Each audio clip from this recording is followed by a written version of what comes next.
This should be played at high volume. Victor's blocking his teammate. White flag this time. One to go. He's got to block two teammates to win it, though. Gordon and Johnson. He flies way up high and takes the white flag. Johnson stays bound in the 48 car. He's got the push from Tony Stewart, the 20 to keep Vickers to the high side. Vickers couldn't block them both. Side by side. 2 laps to go. Somebody's got to give. Getting into turn 1. Hey, buddy. Go get him. Come on, buddy. 1 to go. Hello, everyone, and welcome to the Pit Stop. I'm your host, Randy Pettitt. We're talking grassroots racing across the Carolinas, and appreciate you listening in on live local radio, or if you found us in a podcast form. Thank you so much for listening. Be sure to share our program and listen to it all you can on live local radio. Well, grassroots racing, that is the short tracks, the fun stuff. And, of course, I am best known for my work at one of the most famous short tracks in the country, the famed Madhouse over in Winston-Salem. And I have got 2 stars from there on the program today. We have got the father and the son here with us, the Neal family representing on the Pit Stop. I have got Kevin Neal and his son, the real deal, Riley Neal, guests on our program today. And I'm going to start with the big news. Riley Neal will be in the Smart Modified Tour for 2023. And Riley, I was at Caraway Speedway watching some of those teams test recently. The engines are getting fired up, and March the 12th, just around the corners, you get to race pretty close to home at Caraway Speedway and the Smart Modified Tour. Are you getting excited, man? Yeah, we're really excited. We went and tested the other day and showed some really good speed. So hopefully we can make a good showing and show some of us Bowman Gray guys can move up and get it done too.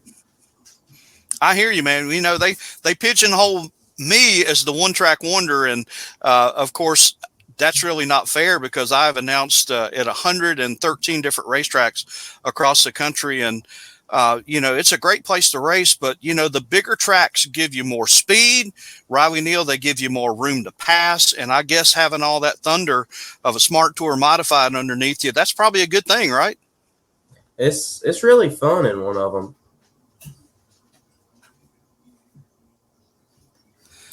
All right, we got Dad Kevin Neal with us tonight, and Kevin, you and I go back pretty good ways. You got your career started over at the Madhouse in the stadium stock 4-cylinder division. Won 7 races in that division.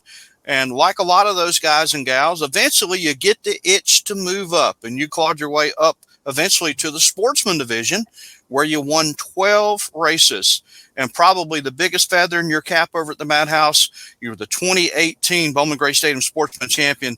And, dude, I owe you an apology. I was not around to see that championship. I was off running a racetrack somewhere else. But I was watching you from afar, and it was really cool to see you climb all the way to the top of the mountain. Congratulations on that 2018 Sportsman Championship. Talk a little bit about that season, winning that title. That had to be a pretty big deal to you. Well, first of all, I was kind of upset because I'd heard you announce my whole life, and I get over here and I get to the top of my ladder and you're not here. And, you know, no offense to nobody that's done any recording over there or microphoning, whatever. I was like, where's Randy at? Like, this is my prime moment. Where's Randy at? But, I mean, I just shout out to you. Such a great announcer, and you really get the crowd involved. You know your history. You know your facts. But that year was a phenomenal year for me and my whole team. We ended up winning 5 races. I think I led over 300 laps, the most laps led. Won the championship. You know, to win a championship at Bowman Gray Stadium in the sportsman division, you need a lot of luck. And that year, I didn't really seem to have luck.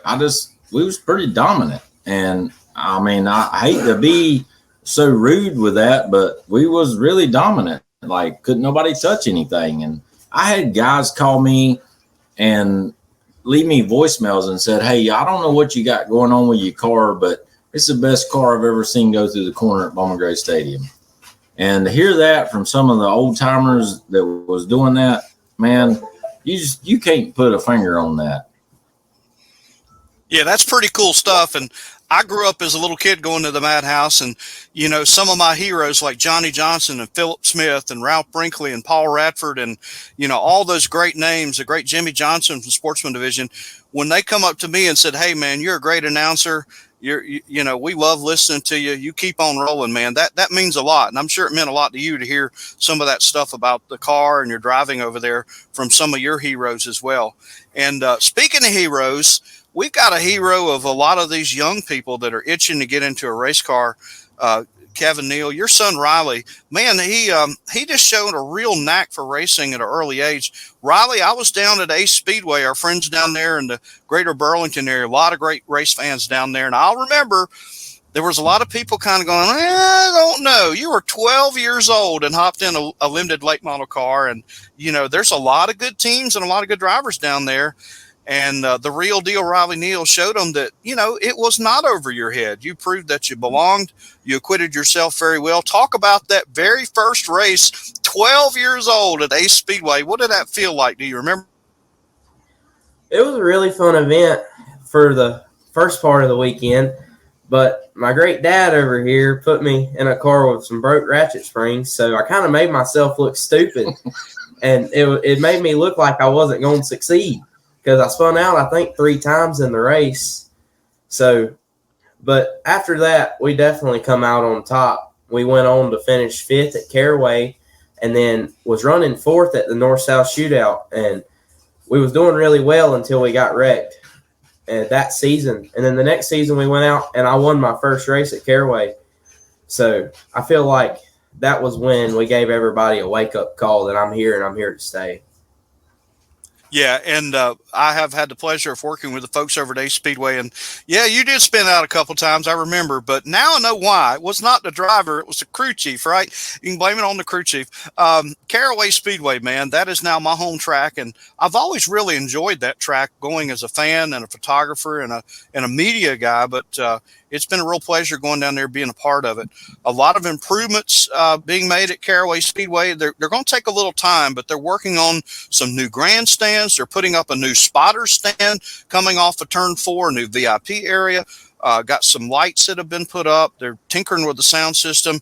And yes, they're eventually going to repave Caraway Speedway. It's probably not going to happen for this race season, but Riley Neal, that is a really cool track, and the Smart Tour Modifieds are coming there on Sunday afternoon, March the 12th, and we're hoping we got some more beautiful weather for that. I know a lot of your fans, both young and old, are going to be there. Are you getting kind of pumped up for that first modified race here close to home? Definitely. I like to have all my fans there for sure. Hopefully we can put on a good showing for them. I plan on it, luck willing. I plan on going down there and being very good because I've had a lot of success at that track, and that's really one of my best tracks. So I feel like I may be able to mix it up with the big dogs, as I should say there. But well, one of the big dogs was barking down there in practice, man. And, you know, you're going to have some Bobby Labonte and some Ryan Newman, some cup drivers in the mix throughout the season. Of course, you can't talk about Smart Tour without mentioning the Myers brothers. Jason and Bird are always a threat to win pretty much everywhere they go. But now, as if that wasn't enough, the 11-time Bowman Gray Stadium champ, or is it 12 now? Tim Brown 12. is going to be 12. Okay. All right. See, I wasn't there for those last Tim few races. Brown So 12-time Bowman Gray Stadium champion, the Rocket Man, Tim Brown. From what he told me earlier today, he is planning to run all the Smart Tour, and he's hopping in the former ride of Bobby Labonte. He was down there testing that car. So, Riley, just another one of those veterans that you're going to have to muscle with down there at Caraway.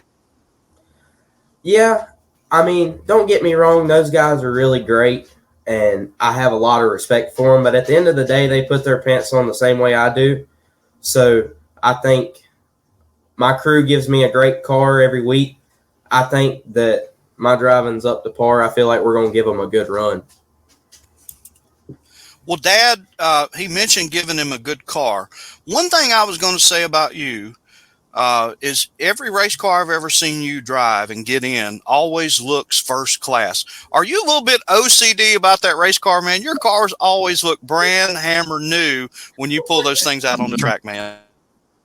So my wife's laughing in the background because I am OCD, and I do this for this reason. I've lived my whole life for this moment, Randy. Like, I want somebody to notice it. Like, Kevin shows up with nice stuff. It's brand new. It looks great. Like, it's flashy. It's big.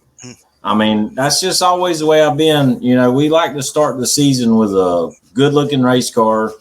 You know, if you can't be fast, at least look good. So when you look good and then you turn out fast, it's a win-win. And I just want to throw a shout-out in there. You was talking to Riley about Caraway and the track.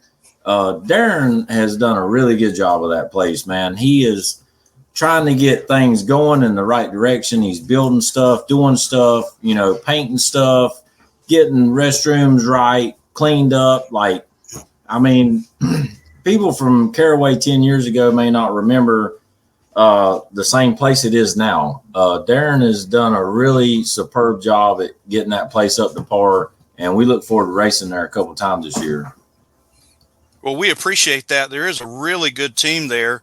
Of course, Darren Hackett leading the charge there. He has Tina there in the operations area, and Tina does a great job.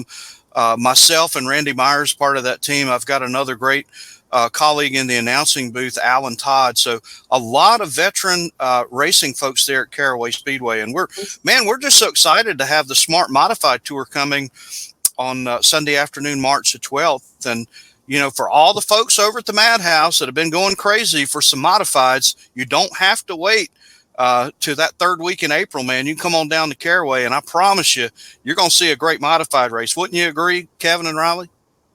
I agree 100%. I look for Riley to qualify in the top 3. We got really good speed at Caraway. I can't wait to showcase everything there. That's going to be our track. Caraway is our track. And that's going to kind of lead the rest of our direction throughout the year through the tour. You know, we're going to build momentum off of that. That sounds good, man. Folks, I'm Randy Pettitt. You are listening to The Pit Stop. We're talking grassroots racing, Smart Modifieds coming to Caraway Speedway, and we're going to talk some more with our guests, Riley and Kevin Neal, when we come back from our first break. Hey, buddy, go get him. Come on, buddy. One to go.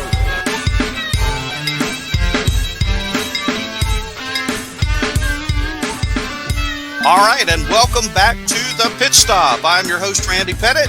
That annoying voice that you've heard over and over again at 113 racetracks across the country, most known for my work over at the Madhouse and historic North Wilkesboro Speedway. And folks, my new home, Caraway Speedway, down near Asheboro, North Carolina, and we are proud to host the first appearance of the Smart Tour Modifieds to the Triad area. That's going to be Sunday afternoon, March the 12th. And we've got the real deal, Riley Neal, who is planning on running the entire Smart Tour this season. He is with us today, along with his father, the former Bowman Gray Stadium champion, Kevin Neal, on the program with us today. I wanted to talk about this terrific young man that Kevin and Lori has raised.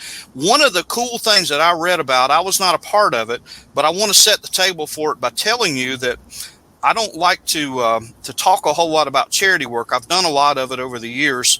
I was honored to be a part of the Flow Automotive Organization for almost 14 years, and our company always gave back to the community in a big way with the United Way.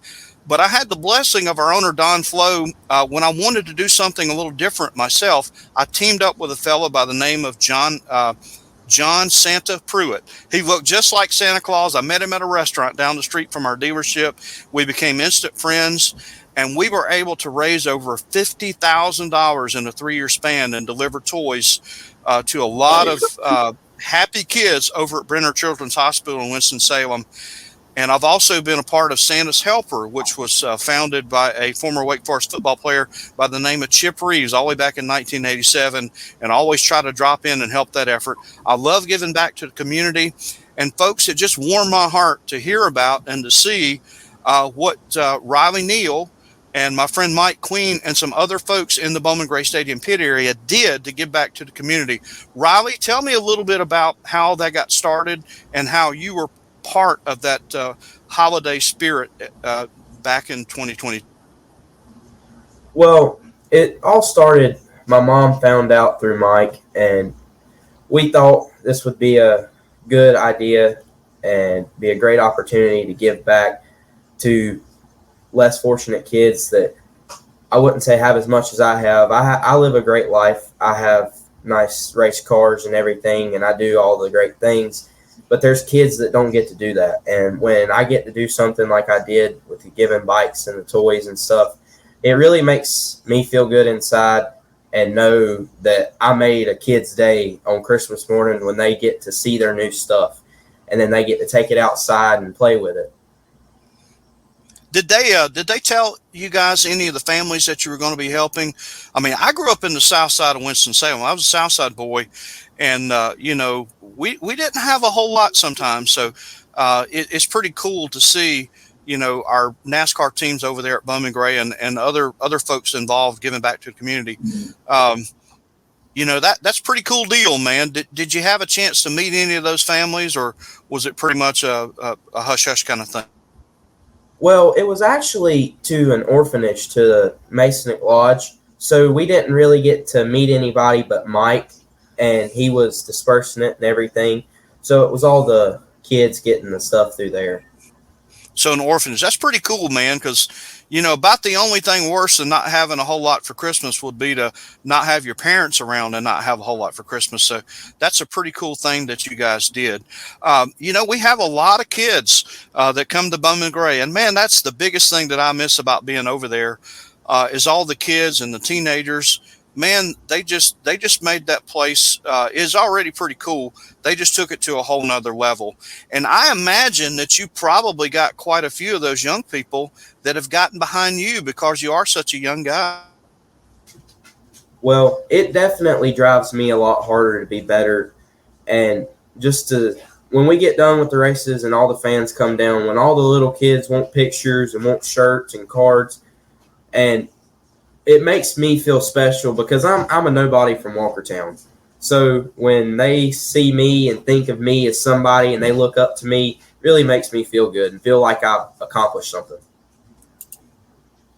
Well, Kevin Neal, I wanted you to correct all the folks that may have a misunderstanding about your relationship, how you're related to Tommy Neal. Explain to everybody what's the relation there, and do you claim him?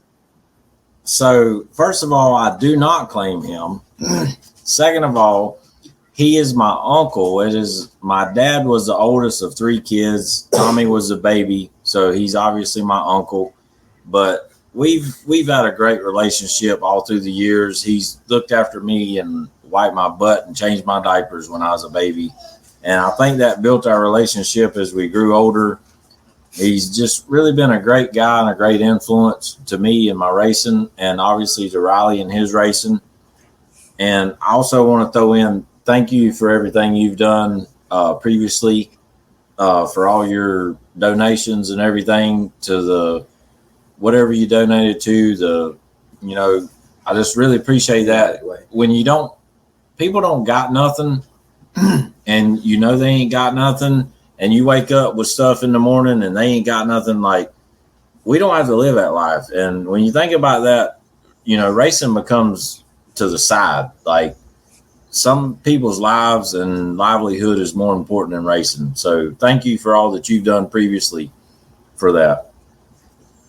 Well, I was just a big cheerleader, and I was kind of the spearheaded those projects and was part of them. But I have to thank all my Flow Automotive customers and all my racing family and friends. They were the ones that actually gave the toys and the money to make it happen. And I was just a guy out front, making sure it went from A to B. And man, it was quite a joy to be a part of that. And if folks are looking for something to do in your race fan, maybe toward that last race of the season, they might want to go and talk to Mike Queen, who has been a big part of the pit area at Bowman Gray Stadium and a winning driver over there in 2 or 3 divisions, if I remember correctly. And of course, talk to the Neal family, and they'd be happy to get you involved with that effort. So Tommy the Tiger Neal, your uncle, and I believe Kevin, your dad raced over there a little bit, did he not? He did. He run 4 cylinders. It was Right. short-lived, a couple races. I think it was back in the late 90s. He run a couple races in the 4-cylinder. The biggest question I got for you, Randy, is I'm curious, why did you leave the Madhouse? We miss you. We love you. Why did you leave? Man, I had a feeling that was coming.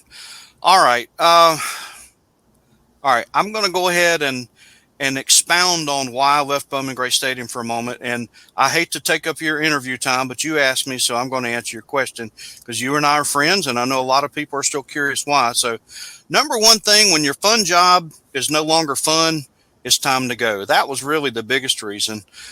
Secondarily, Bowman Gray Stadium is a family-owned business, and it is a business. For me, it was a fun job. For them, it's a business. And sometime my fun got in the way of their business. And that was just always a little bit of a friction there.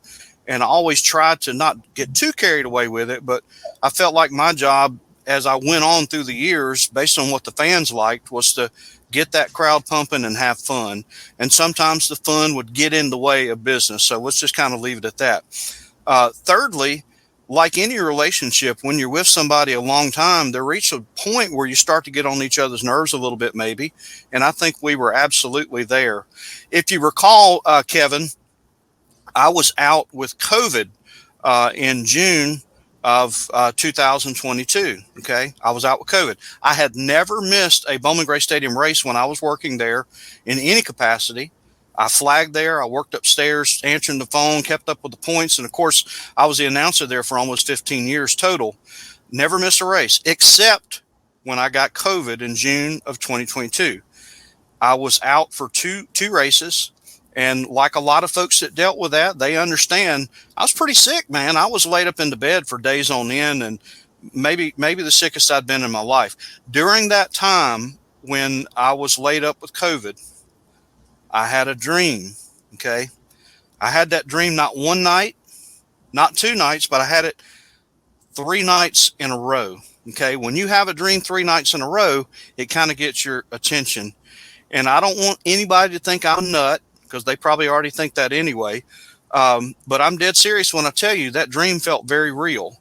And I'm going to tell you what that dream was, okay? I am in Victory Lane at Bowman Gray Stadium. You guys both have been there. I was there for Riley's first win there. I'm doing the driver interview. With the Flow Racing television coverage, we had to turn around and face the grandstands in the tower. So we turn around, we're doing the interview. I don't remember in the dream who I was talking to, but I distinctly remember out of the corner of my right eye, I saw someone stand up in the beer garden area and pull out a weapon, and they started firing. And yeah, and I got hit every night for 3 nights in a row. I got hit. I woke up gasping for air. And I'm going to tell you, man, when something like that happens, it really gets your attention. And, you know, it felt so real because when I was a young man, I almost drowned. And Kevin and Riley, I'm going to tell you, it's a horrible feeling when you feel like you're almost going to get your last breath of air. And I felt that 3 nights in a row. And that was in the back of my mind when I came back to Bowman Gray Stadium for the last 2 races. And, you know, through a series of unfortunate events, as they say in the movies, I reached a conclusion where it was time to go. And I'm your witness tonight to tell you that I hope nothing like that ever happens at Bowman Gray. And, you know, I hated to go, but I had to go, man. It was just a feeling I had deep down in my soul that I had to get out of there. It was time to go. And I sincerely miss all the fans, all the drivers, all the sponsors, and my Bowman Gray family. And I'm very appreciative of all the great years I had there. But I doubt I'll ever go back, man. And that, I hate to say that, but that's just the way it is. So now you know. Well, if it means anything to you, I speak for all the drivers in the pit area. We all love you. We all appreciate you. And we miss you dearly. You are one of the best that has come through our pits. Well, man, I really appreciate that. And, I have so many great friends over there. And the only thing I can say is I miss you guys too. I love you guys too. And I'm down at Caraway Speedway now. That's my home track. And I've got a new family there. And I look forward to having the real deal, Riley Neal, in that Smart Tour Modified on Sunday afternoon, March the 12th. And I hope all the fans will come down. And I hope folks will keep listening to this program, The Pit Stop, on Live Local Radio. Find us on the podcast. And until the next time we see you at the track, I'm your host, Randy Pettitt, and we'll see you then.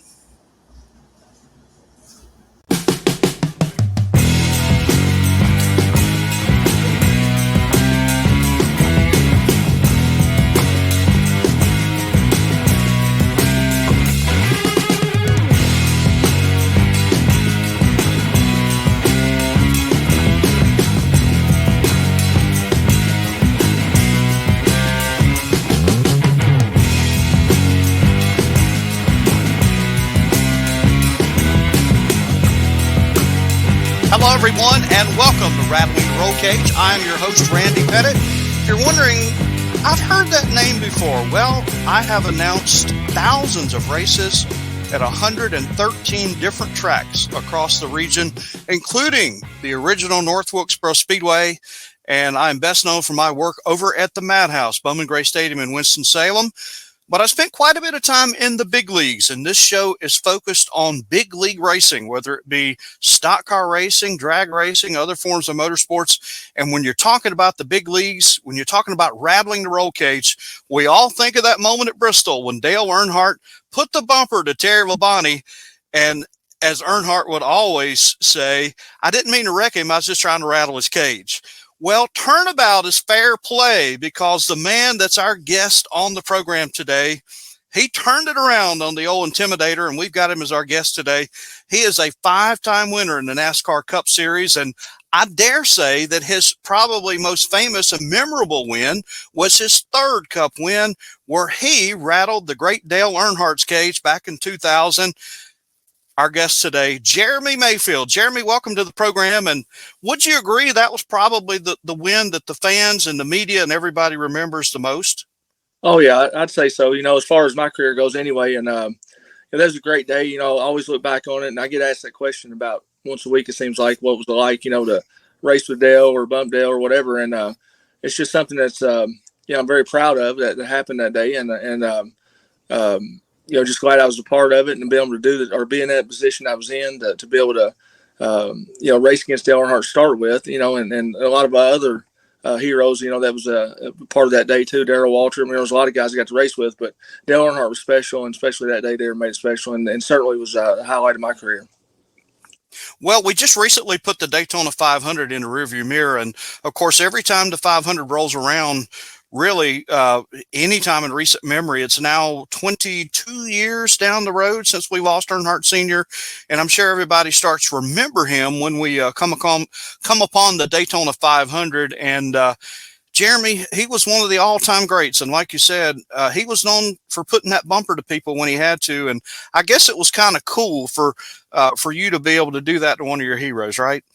Yeah, it was, and he and I had been racing pretty hard, that whole day, pretty much. We were about 4th and 5th really all day. And we were, getting each other loose, just having a good time racing. And for it to come down to the last few laps, I knew I had one shot to do it in and one corner, because if I had done that earlier, he'd have caught back up with me and probably got me back. But, yeah. Probably. It was just a cool day. Like you said, everybody remembers Dale Earnhardt and especially him winning the Daytona 500. I was part of that deal, and pushed him all day there. And,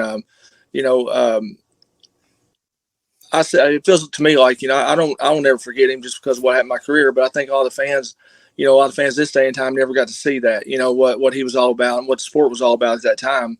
And it's what made NASCAR, and that's what made NASCAR racing. And pretty much where the sport is, not today, but back then. Certainly gone downhill afterwards, it seems like. And it's a huge loss for everybody, and especially the sport. Yeah, it was a monumental moment in our sports when we lost Dale Earnhardt Sr. And, of course, the good thing that came out of it, all the folks who are smarter than us pooled their resources and worked on the safety of the race cars. And that's probably the best thing that's came out of it. And no matter what level of racing that you're competing at, Jeremy, safety is a big, big deal. And especially when you're going over 200 miles an hour. Talk about the difference in the race cars as far as safety from when you first started as that late model rookie of the year back in 1987 in your home track up until today. It's been quite a bit of change on the technology side, has it not?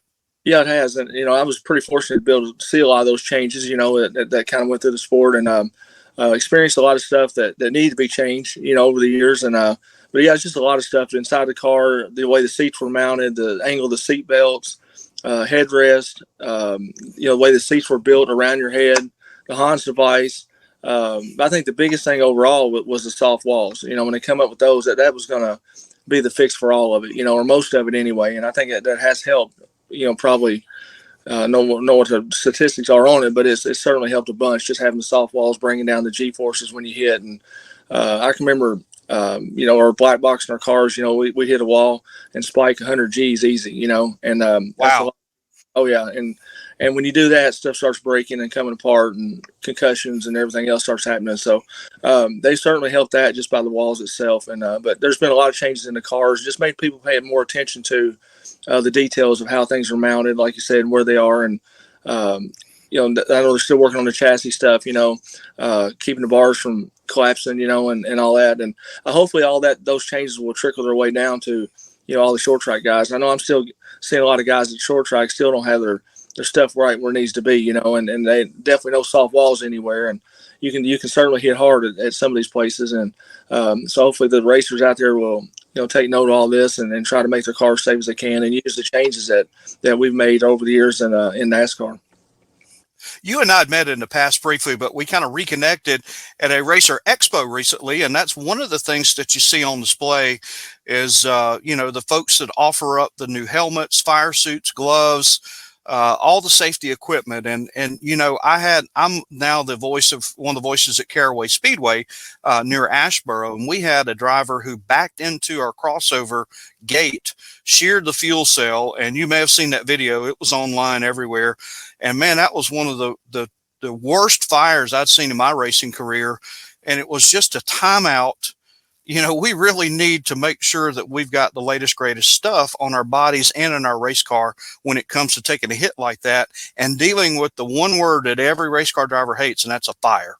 Oh, yeah, definitely. And, a lot of the short tracks definitely need to adapt to those changes. And, you hear a lot about just about every week somebody has got crossed up and hit the gate the wrong way, coming in and out of the pits. And that's not a good thing, and I would suggest to all the short tracks out there, if you got any type of gate or wall that's sticking out, do something with it. Make the change now because somebody will always, somewhere down the line, hit it. We were at Carteret at the end of last year, Carteret Speedway running the Grand National Series, and I did the same thing. I got into it, got underneath the guy, and he come down on me, and I ended up going straight into the end of the pit wall, and that was one of the hardest hits I've had. Not one of the hardest ones I've had. It's probably top 30, but it was for a short track pretty hard, and tore the car all up really bad. And I thought, man, a nice facility like that, all you got to do is just make sure those things don't happen. And that's either move it or put something around it where you're not just going to hit the wall. And I mean, I hit dead in the pit wall and there was nothing there. And it tore the car all to pieces and, Bob Shack's car. And so, I mean, there's a lot of places these tracks can make a lot of improvements too. And they probably need to do it because if not, somebody's definitely, like you said, get on fire or getting really, get hurt pretty bad. Yeah, and it is a shame. That's a beautiful racetrack. I actually announced some races there and worked there for a time, and I know those folks very well. And, a lot of times they're looking at the appearance of the racetrack and, the seats and the concession areas, and sometimes the little things like that, the layout of your crossover gate or whatever it might be is one of those things they really got to take a second look at for the sake of the drivers. Oh, yeah. I can remember the first time I was there, running modified there, and I remember going out on pit road and going out on the racetrack. And when I come by it, I was trying to get a good appearance of what everything looked like, so I knew what was going on as far as before we got up to speed. And I remember seeing that pit wall there, and I'm like, man, I would hate to get crossed up and hit that thing, but I was thinking, was it serious? It's been there for a while. Surely not, I guess when you're going to race, you go up to the racetrack or whatever. But then I go back this time and end up hitting the right square on it. And so, I mean, it's probably happened more than what I've done it, but they certainly need to look at things like that. You mentioned two things earlier, and one of them was Bob Schacht. And Bob, of course, an ARCA Series legend and dabbled in some cup racing back in the day. And you mentioned the Grand National Super Series, and that was part of the reason I really wanted to have you on the show, because that's a great, relatively new series a lot of the fans don't know about. And Bob Schacht is one of the folks driving force behind that. And we down at Caraway Speedway actually have the Grand National Super Series coming, and that's a race scheduled for June the 3rd. And that series opens up in April at the New River All-American Speedway down near Jacksonville, North Carolina. And then they'll go on to Tri-County, Dominion, one of my old stomping grounds, Franklin County Speedway. And then, Jeremy, that series will be appearing at Caraway Speedway on June the 3rd. Now, I've got some notes here on the Grand National Super Series, and there's 5 rules. They kept it simple, man. Right. 3,200 pounds with the driver, 54% left side weight maximum, 50% nose weight minimum. Rule number 1, you got 64 inches center to center on the tread width. You got to meet their carburetor requirement. You got to meet their restrictor requirement, and you can race any tire, 10 to 11.5-inch tire. They kept it simple, man. That sounds like a great series. And from what I understand, you are set to be a part of that series in 2023. Tell us about that. Well, we're certainly working towards that. I'm definitely going to run some races, if not all of them. We're going to run a few for sure. And like I said, my whole goal would be to run all of them, run for the championship or whatever, because I had a lot of fun doing that last year, and got to drive Bob's car and went to Franklin County. We won 2 races there and come back, I think, 3rd in the next couple or whatever. And then I got in a wrecked car, Wreck County. But it's certainly good racing and a lot of fun. And it's probably laid back as more as anything I've ever seen. And it's kind of, I don't know, it brought a lot of fun back for me, just to go there and race and not have all the pressure that you got everywhere else. It seems like you got to have. And, Bob's made it simple as far as the cars. They're pretty much kind of like old Pro Cup cars or Cup cars, basically. Kind of pretty much whatever you want to run. You run a 105-inch wheelbase or 110-inch wheelbase. So he's made it simple, and he's kind of made it competitive because of the way the carburetor rule is. So you can run pretty much whatever motor you want to run, as long as you put his or their style plate on it and carburetor on it, and it just made it a lot of fun. In the short tracks, you don't need all the big motor stuff anyway, and places like Tri-County and Caraway, and like you're talking about, it's just good racing, So I'm looking forward to that. I've got one of my old cars back that we're trying to get back together now, and hopefully we'll have it together for the first race and maybe run wherever, but for sure probably run Caraway and Tri-County in places that's close by there. Well, man, we look forward to having you down at Caraway Speedway in June of the season. And man, you you made the hair stand up on the back of my neck. I don't have any on top of my head. When you talked about the old Pro Cup series, man, I was a part of that series before they switched it over to late model stocks. And boy, that was some great racing. And we're going to talk some more about some great short track racing and your career when we come back to the second half of Rattling the Rollcage. I am your host, Randy Pettitt, with Jeremy Mayfield as our guest today, and we'll be right back.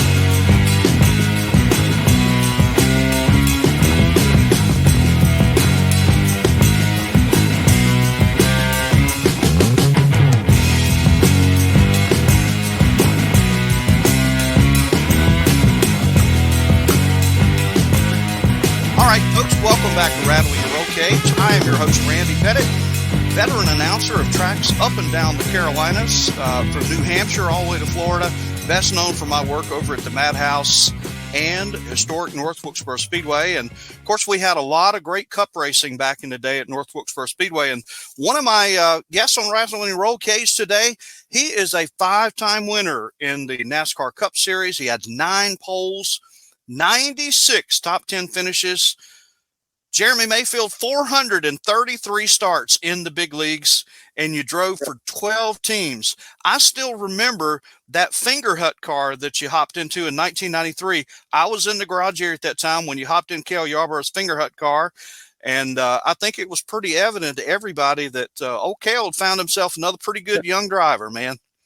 Yeah, Cale was every time somebody mentions Cale, a lot of memories went back to that deal, and he was a lot of fun. Cale Yarborough was definitely one of my guys I always watched race and, and just looked up to him and thought a lot of him and still do. Got a lot of respect for him. And to be able to drive for him, to get my career started was pretty awesome. And, I worked in the shop every day. I went to work every day at 8 o'clock and worked with all the guys, and rode the racetrack with them. And it was just pretty much like a normal deal, and it was a lot of fun back then. And then to watch his deal progress on and end up, I left there, and John Andretti went drive for him. They won the Daytona race, and thought that was awesome. Kel always wanted to win Daytona or Darlington, or Talladega, one of the bigger tracks like he'd always run and or won at. And so I was glad to see that, and Kel definitely was giving me my first start at a full-time Cup deal, and just can't thank him enough for it. I mean, if it wasn't for Kel Yarber, I'm not sure where I'd been. Did you ever get a chance to arm wrestle with him? I hear he was pretty good. He had a couple of those barley malts, as Bobby Allison might say. Kel was stout as a mule, man. He was a great guy, too. Yeah, he's funny. And you're talking about arm wrestling. We had arm wrestling for everything we wanted to get. Tony Furr was my crew chief, and if we wanted to build a new car or get a new piece of equipment or whatever, Kel would come down the shop, and we'd try to explain to him what we needed. And that was like arm wrestling right there with him, because he always had this excuse. He'd always say, boys, I didn't have all that nice equipment back then when he had, of course, he was driving for Homa Moody, the best in the business. And he was always used that for his excuse, or it was just something all the time with him. But he was a lot of fun, and he's definitely strong, like you said, and just a tough guy, Folks, I'm Randy Pettitt, and you are listening to Rattling the Rollcage, and our guest today, Jeremy Mayfield. Jeremy, 12 Cup teams from 1993 to 2009. Another team that you drove for, one of the more significant ones, was Cranefus Haas. Talk a little bit about your time there. Yeah, the same thing there. It turned into Penske Cranefus later on, and that's one of the 12, I guess you said the total there was. But, Cranefus Haas, it was a great deal, and Michael Cranefus and that Carl Haas, and again, great facility, great race team, good people, and had a lot of fun doing it. That was probably one of the funnest times I had in my career when I went to drove for Michael and them. And like I said, then Penske ended up buying Michael out or whatever. But, Michael's a great guy too, come from Ford, and he was German, and he and I argued quite a bit because he didn't really understand what I was saying. I didn't understand what he was saying as far as the way we were communicating, but he was a lot of fun, good, like I said, a good guy and a good racer. And he's brought a lot to the sport. A lot of people didn't realize, he came from Ford and really was the one that got Ford back into racing like they were at that time, with Roush and Yates and all those guys. And so to be a part of that deal too is pretty cool. Captain, Roger Penske. I've talked to a lot of different drivers over the years and crew people, and it's hard to find anybody that has much of a crossword to say about Roger Penske. Just a first-class guy, and everything that he does in business and in racing seems to be done in a first-class manner. Talk about driving and working for the captain.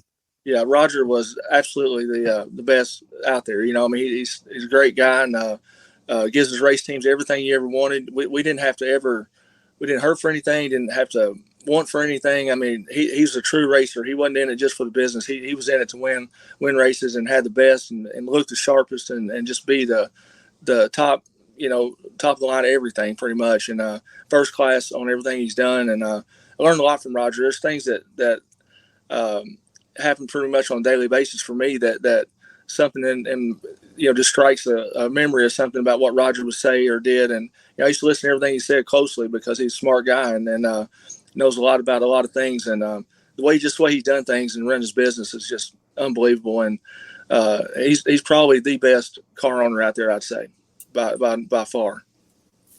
And another of the more notable teams that you drove for, and you had a lot of success with them, Evernham Motorsports. And if I remember right, you were there as a teammate with Bill Elliott for a while.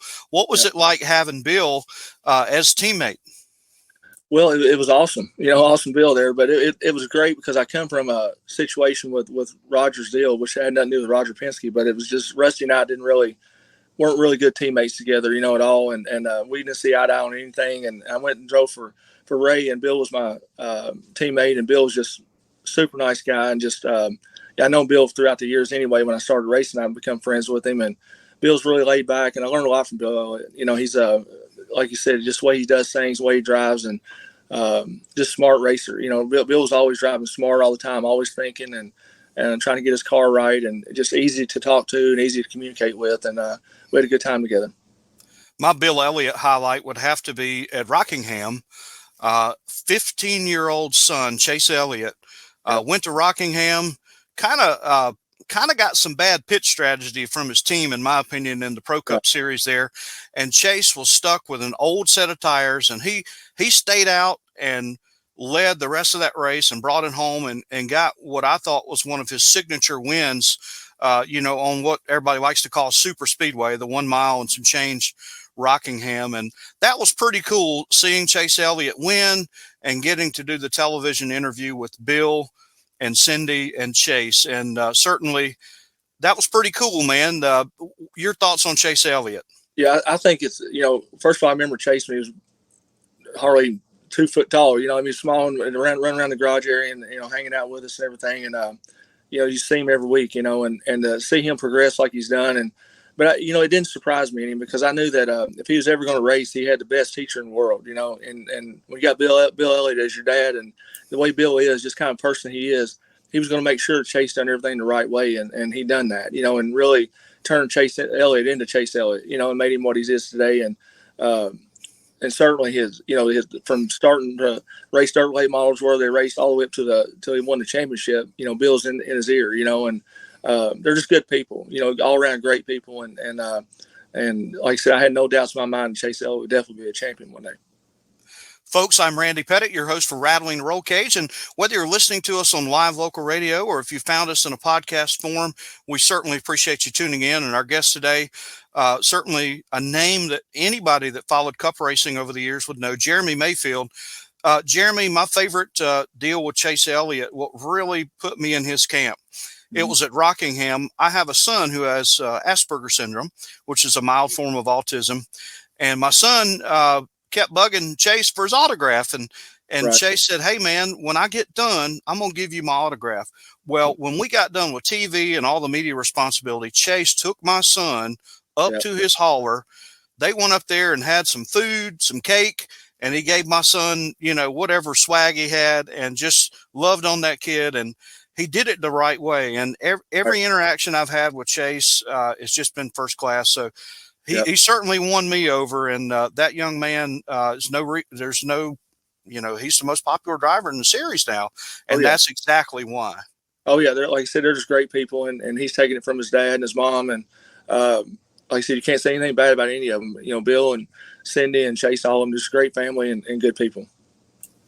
Well, Jeremy, I like to keep my show positive. Much has been written and said about all the ordeal that you had with NASCAR, and I won't get into all the minutiae of that.